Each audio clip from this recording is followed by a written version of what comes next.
তসলিমা নাসরিনের কলকাতায় ফেরা বিতর্কহীন থাকলো না। এই বিতর্কের মূলে প্রধানত কবি জয় গোস্বামীকে নিয়ে ঘটে যাওয়া ঘটনা। সামনের সারির চেয়ারে বসেছিলেন জয় গোস্বামী। তাকে দেখতে পেয়ে তসলিমা মঞ্চে আসতে অনুরোধ করেন কবিতা পড়ার জন্য, কিংবা মঞ্চে এলে আসন গ্রহণ করার অনুরোধও হয়তো হতে পারত, কারণ জয় গোস্বামী বড় কবি। কলকাতার এখনকার জীবিত কবিদের মধ্যে তিনি কি সবার উপরে? অনেকেই সেটা বলেন ও মানেন। হয়তো সেজন্যই তসলিমা তাকে সম্মান জানাতে মঞ্চে ডেকেছেন এবং তাদের পূর্ব পরিচয় ছিল। যেভাবে অতি দ্রুত চেয়ার ছেড়ে উঠে মঞ্চমুখী হয়েছেন কবি জয়, তাতে আমার মনে হয়েছে এই আহ্বান যেন পূর্ব নির্ধারিত ছিল, হঠাৎ তাকে ডেকে নেওয়া নয়। তসলিমা তাকে মঞ্চে ডাকবেন, তিনি যাবেন, তসলিমা তাকে সাদরে গ্রহণ করবেন, সেটা শেষ পর্যন্ত হলো না। রবীন্দ্র সদনে উপস্থিত দর্শক শ্রোতাদের একাংশের বিপুল বাধায়। সেই বাধা দেখে তসলিমা হকচকিয়ে গেলেন, বিড়ম্বিত বোধ করলেন। জয় গোস্বামী বাধ্য হয়ে তার আসনে ফিরলেন। সবার কাজ আরম্ভ হলো।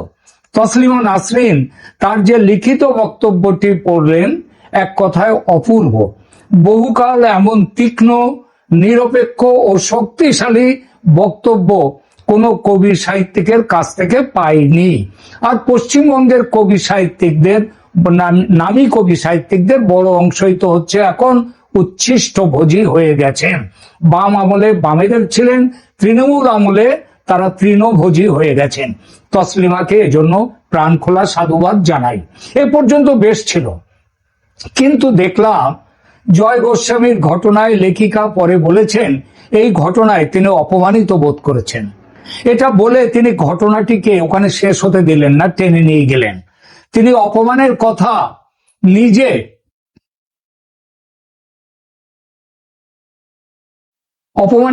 নিজে না বললে বিষয়টিকে জয় গোস্বামীর গত 15 বছরের রাজনৈতিক চাটুকারিতা ও সাদা বাংলায় ধান্দাবাজির বিরুদ্ধে মানুষের তাৎক্ষণিক প্রতিক্রিয়া হিসেবেই দেখা হতো, আর এগোতো না। কিন্তু সেটা হলো না তসলিমা নাসরিনের পরবর্তীকালে সময়ে দেয়া প্রতিক্রিয়া এবং বিভিন্ন মাধ্যমে জয় গোস্বামীর দেয়া কিছু বক্তব্যের জন্য। সুতরাং কিছু প্রশ্নের উত্তর খুঁজতে আমাদের নামতেই হলো। বাংলার বিজেপি সরকারের প্রত্যক্ষ সহযোগিতায় তসলিমা 20 বছর পরে কলকাতায় ফিরতে পারলেন। এটা তসলিমা নিজেও স্বীকার করেছেন। অর্থাৎ পুরো অনুষ্ঠানে রাজ্যের নবগঠিত বিজেপি সরকারের উপস্থিতি ছিল সব জায়গায়, যদিও সেটা পরোক্ষে, কিন্তু অনুষ্ঠানের উদ্যোগ ছিল বেসরকারি। তসলিমার অপমান বোধের প্রশ্নই থাকতো না যদি জয় গোস্বামী ওই অনুষ্ঠানে না থাকতেন, তাই না? জয় গোস্বামীর গত 15 বছরের রাজনৈতিক চাটুকারিতা কোনো গোপন কথা নয়। আর পশ্চিমবঙ্গে জয় গোস্বামী নিশ্চিতভাবেই বর্তমানের সবচেয়ে নামী কবি, কিন্তু তিনি ছাড়া আর কোনো কবি নেই বাংলায়, তা তো নয়। জয় গোস্বামী সামনের সারির আসন পেলে তার পাশে না হোক কাছাকাছি আসন তো পেতে পারতেন শ্রীজাত, সুবোধ, অরুণ মুখোপাধ্যায়রা। আমি অরুণ মুখোপাধ্যায় কবি শুধু নয়, তার একটি প্রবন্ধের বই সম্প্রতি প্রকাশ করেছে দেশ পাবলিশার্স। তারা প্রকাশ করেছে একটা ভারী সুন্দর একটা কবিতার বা প্রবন্ধের বই। তাদের কাউকে তো ডাকা হলো না। সমরেশ বসু এক জায়গায় লিখেছেন, বাঙালি ছেলের গোঁফ উঠলে সে কবিতা লিখবেই। সুতরাং বাংলায় কবির ফলন অজস্র। দেশ পত্রিকার পাতা উল্টালে, অন্যান্য লিটল ম্যাগাজিনের পাতা উল্টালে এত নতুন কবির নাম পাবেন, সেখানে অবাক হয়ে যাবেন। কিন্তু শুধু কবির কথা কেন বলবো, গল্পকার, ঔপন্যাসিক, প্রাবন্ধিক হিসেবে পরিচয় আছে তসলিমার। সেদিনের অনুষ্ঠানে কি শীর্ষেন্দু মুখোপাধ্যায়, সঞ্জীব চট্টোপাধ্যায়, আবুল বাসার, তিলোত্তমা মজুমদারদের মতো কাউকে আমন্ত্রণ জানানো হয়েছিল? সম্ভবত না। কেন হয়নি? কেন জয় গোস্বামীকে শুধু আমন্ত্রণ এবং সামনের সারির আসন কেন তাকে? কে এই সিদ্ধান্ত নিয়েছিল? আমার প্রথম প্রশ্ন, জয় গোস্বামী কার আমন্ত্রণে এসেছিলেন? তসলিমা বলেছেন জয় গোস্বামীকে তিনি নাকি আমন্ত্রণ জানান। আর আবার জয় গোস্বামী তিনি TV9 পত্রিকায়, TV9 চ্যানেলে তিনি দেয়া এক সাক্ষাৎকারে বলেছেন, উদ্যোক্তা ওসমান মল্লিক তার বাড়িতে এসে যখন তাকে আমন্ত্রণ জানাচ্ছেন, ঠিক তক্ষুনি তসলিমা নাসরিনও তাকে ফোন করে বিশেষভাবে আমন্ত্রণ জানান। এটা জয় গোস্বামীর নিজের কথা। কি অদ্ভুত সমাপতন দেখুন। ওসমান সাহেব যখন তার বাড়িতে নিমন্ত্রণ জানাতে, ঠিক তখনই তসলিমার ফোন। আচ্ছা, ওরা কি যুক্তি করে এসেছিলেন যে আমি ওই সময় যাব সেখানে, আপনি ঠিক তখন ফোন করবেন? বিশ্বাস করবেন কি না সেটা আপনার ব্যাপার, তবে আমার মনে হচ্ছে এটা একটা চুক্তিবদ্ধ ব্যাপার হয়েছে। কিন্তু এর চেয়ে গুরুত্বপূর্ণ ব্যাপার হচ্ছে, কোনো অনুষ্ঠানে কাউকে আমন্ত্রণ জানাবার অধিকার কার? অনুষ্ঠানের যারা উদ্যোক্তা তারা আমন্ত্রণ করে, নাকি আমন্ত্রিতরা কাউকে আমন্ত্রণ করতে পারে? মনে রাখতে হবে, অনুষ্ঠান তসলিমাকে নিয়ে হলেও উদ্যোক্তা একটি সংগঠন, তসলিমা সেখানে আমন্ত্রিত একজন মাত্র, আমন্ত্রিত, যদিও তাকে নিয়ে অনুষ্ঠান। তিনি বলছেন তিনি জয় গোস্বামীকে আমন্ত্রণ জানিয়েছেন, সুতরাং জয়ের অপমান তার অপমান। এর জবাবে একটা কথাই বলতে হয়, তসলিমা মহোদয়া, আপনি আপনার অধিকারের সীমা পেরিয়েছেন। আপনি শ্রদ্ধা, কিন্তু আপনার একটা সীমারেখা আছে, সেটাকে আপনি ভাঙতে পারেন না। আপনি যদি জয় গোস্বামীকে ব্যক্তিগতভাবে আমন্ত্রণ জানাতে চান, সেই আমন্ত্রণটাও হওয়া উচিত ছিল উদ্যোক্তাদের মাধ্যমে। আপনি বলবেন উদ্যোক্তাদের, তারপরে বলবেন তারা জয় গোস্বামীকে। যদি তাদের আবার উদ্যোক্তারা মানে হয়তো সেটাই হয়েছে, সেজন্যই ওসমান সাহেব জয় গোস্বামীর বাড়ি যান পূর্ব নির্দিষ্ট সময়ে, আর সেই অনুযায়ী ফোন আসে জয়ের কাছে। কিংবা আদৌ ওই সময় তসলিমার কোনো ফোন আসেনি, জয় গোস্বামী মিথ্যে কথা বলেছেন। আর মিথ্যে কথা বলতে, বানিয়ে বলতে তার জুড়ি নেই। তসলিমা মহোদয়া, আপনি আরেকটি নিয়মও ভেঙেছেন। আপনি আমন্ত্রিত অতিথি, মঞ্চে কে থাকবে, কে আসবে, কে উঠবে, এটা ঠিক করা আপনার এখতিয়ার নয়। সুতরাং উদ্যোক্তাদের এড়িয়ে সম্পূর্ণ অনধিকার চর্চায় আপনি জয় গোস্বামীকে মঞ্চে আমন্ত্রণ জানিয়ে আপনি উদ্যোক্তাদের শুধু অপমান করেননি, অপমান করেছেন কলকাতার মানুষকে, কলকাতার প্রতিবাদী চেতনাকে, যারা একজোট হয়ে আপনাকে 20 বছর পরে সাদরে অভ্যর্থনা জানিয়েছেন, আর আপনি তাদের সেন্টিমেন্টকে গুরুত্ব না দিয়ে নিজেকে অপমানিত বোধ করেছেন, আবার সে কথা জোর গলায় প্রকাশ করেছেন। স্বাভাবিকভাবে প্রশ্ন ওঠে, কে আপনাকে অপমান করেছে? কারণ আপনি অপমানিত হয়েছেন মানেই কেউ না কেউ আপনাকে অপমানটা করেছে। সুতরাং কে আপনাকে অপমান করেছে? উত্তর একটাই, কলকাতার মানুষ, যারা আপনাকে অভ্যর্থনা জানিয়েছে। তাই তো দাঁড়ায় ব্যাপারটা, নয় কি? আপনি কি একবার জানার চেষ্টা করেছিলেন জয় গোস্বামীর উপর মানুষের এত ক্ষোভ কেন? কবি সাহিত্যিকদের উপর মানুষের একটা স্বাভাবিক শ্রদ্ধাবোধ আছে, কিন্তু এই কবিদের চিন্তাধারার পরিবর্তন সমালোচনার যোগ্য হলে, তাদের কোনো কাজ সমালোচনার যোগ্য হলে মানুষ মুখ খুলবেই। আর এটা হচ্ছে মানুষেরও অধিকার।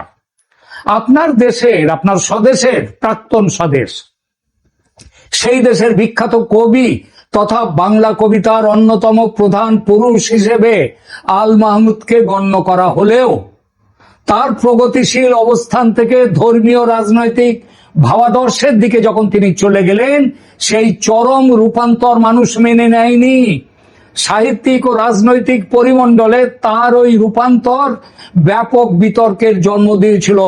আর আল মাহমুদকে যদি বলা হয় তার উচ্চতা, তিনি এই জয় গোস্বামীর থেকে অনেক উপরের কবি, কিন্তু তাকেও সমালোচনার মুখে দাঁড়াতে হয়েছিল। মানে এটা কি দাঁড়ালো? কবির কবিতা শুধু নয়, কবির রাজনীতিও পাঠকের নজরে থাকে এবং থাকবে। জয় গোস্বামী হয়তো বড় কবি, কিন্তু রাজনৈতিক ধান্দাবাজ, সুবিধাবাদী এবং অসংবেদনশীল মানুষ হিসেবেও কম নন। বাম আমলে বামপন্থী, তারপর টিএমসি আমলে মমতার পদসেবী। গত 15 বছরে বাংলায় চূড়ান্ত অনাচার হয়েছে, তার কলমে সেই যন্ত্রণার একটা ছবি কোথাও ফুটেছে, বেরিয়েছে? তা লিখলে চাকরি চলে যাবে যে। সেই কবিকে আপনি মঞ্চে ডাকছেন, মানুষ তো প্রতিবাদ করবেই। আপনি নিজেকে প্রতিবাদী বলেন, অথচ মানুষের এই প্রতিবাদের ভাষা আপনি বুঝলেন না, আবার বলছেন অপমানিত হয়েছেন। চমৎকার! কলকাতাকে অপমান তো আপনিই করলেন। এবার উদ্যোক্তাদের সম্পর্কে দুটো কথা, এটা ওসমান মল্লিকের ব্যক্তিগত প্রোগ্রাম নাকি একটি সংস্থার প্রোগ্রাম? মহিত রায়, আপনি উত্তরটা দেবেন। যতদূর জানি একটি সংস্থার প্রোগ্রাম। কাদের আমন্ত্রণ জানানো হবে অনুষ্ঠানে সেটা সংস্থার মিটিং এ আলোচনা করে কি ঠিক হয়েছিল? সেটাই তো হবার কথা। সেখানে জয় গোস্বামীকে আমন্ত্রণের সিদ্ধান্ত কি আপনারা নিয়েছিলেন? না হলে ওসমান মল্লিক নিশ্চয়ই নিয়েছিলেন, অথবা তাদের অনুমতি না নিয়েই, সিদ্ধান্ত না জেনেই ওসমান মল্লিক নিজের মতো করে চলে গেছেন জয়ের বাড়িতে। চটি চাটা বলে পরিচিত আর যেসব কবি সাহিত্যিক আছেন তাদেরও কেন আমন্ত্রণ জানালেন না? ওই যিনি ত্রিশূলের উপরে কন্ডম পরিয়েছিলেন শ্রীজাত, তাকে কেন ডাকলেন না? জয় গোস্বামীর চেয়ে অনেক উপরে নাম শীর্ষেন্দু মুখোপাধ্যায়ের। তার পরিচিতি, তার প্রতিভা, তার লেখা তার ধারে কাছে যেতে পারে না জয় গোস্বামী। তাহলে শীর্ষেন্দু মুখোপাধ্যায়কে কেন আমন্ত্রণ জানানো হয়নি? মমতার অনুগ্রহ শীর্ষেন্দু পেয়েছেন ঠিকই, তিনি আর যাই হোক তিনি কিন্তু চটি চাটা নন এই জয় গোস্বামীর মতো। আর একটা কথা, জয় গোস্বামীর বিরুদ্ধে জনতা যখন মুখর, তখন অনুষ্ঠানের উদ্যোক্তাদের পক্ষ থেকে যে ব্যক্তি, সম্ভবত ওসমান মল্লিক, তিনি মাইক হাতে নিয়ে যেভাবে দিদি জয় গোস্বামীকে ডেকেছেন দিদি, সুতরাং আপনারা চুপ করুন, চুপ বলে তিনি ধমক দিচ্ছিলেন। এটা কলকাতার পক্ষে আর এক অপমান। ভাগ্য ভালো এটা নিয়ে গোলমাল সেদিন ছড়ায়নি, কিন্তু ছড়াতে পারত। ভদ্রলোক ভেবেছেন কি তসলিমা নাসরিন কি ভগবান, যিনি নিজের অধিকারের বাইরে গিয়ে তিনি যা বলবেন তাই মুখ বুজে মেনে নেবে বাংলার মানুষ? হ্যাঁ, তবে এই প্রসঙ্গে আমি আর একটা কথা বলবো, জয় গোস্বামী মঞ্চে উঠলে জনতার প্রশ্নবাণে তিনি অস্থির হয়ে যেতেন, সেটা জনতা করতে পারত, করলে আরো ভালো হতো, উলঙ্গ হয়ে যেতেন জয় গোস্বামী। কিন্তু তাতে কি হতো, মূল অনুষ্ঠানটা ভণ্ডুল হয়ে যেত। সেটা হয়নি, ভাগ্য। সবশেষে আর একটা কথা, তসলিমা খুব ভালো বলেছেন, কিন্তু তার একটা কথা খুব কানে বাজলো, অন্তত আমার তো ওটাই, আমার মতো আরো অনেকের, আমি যাদের সাথে কথা বলেছি। তিনি শুভেন্দু সরকারকে কৃতজ্ঞতা জানালেন, তারপরে কি বললেন, আমি নিরাপত্তা প্রদান করি সরকারের প্রতি কৃতজ্ঞ, তবে কৃতজ্ঞতা মানে আনুগত্যের চুক্তি নয়। কৃতজ্ঞতার বিনিময়ে আমি আমার স্বাধীন চিন্তা ভাবনা বন্ধক রাখিনি। এই কথাগুলো কি খুব সরল উক্তি, নাকি এর মধ্য দিয়ে বিজেপির থেকে নিজেকে দূরে রাখার একটা ঘোষণা তিনি ইচ্ছাকৃতভাবে করলেন?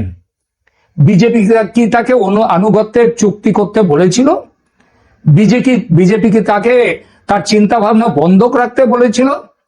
বিজেপি কি তাকে বলেছিল যে বিজেপির মতাদর্শের প্রচার করতে বলেছিল? কি বলতে পারে না। বিজেপি এত ছোট পার্টি নয়, আর বিজেপির তসলিমা নাসরিনকে তার জন্য এটা করেছে বটে, কিন্তু তসলিমা নাসরিনকে এখন যে বিরাট উচ্চতায় তোলা, বিজেপি সেটা তোলে না।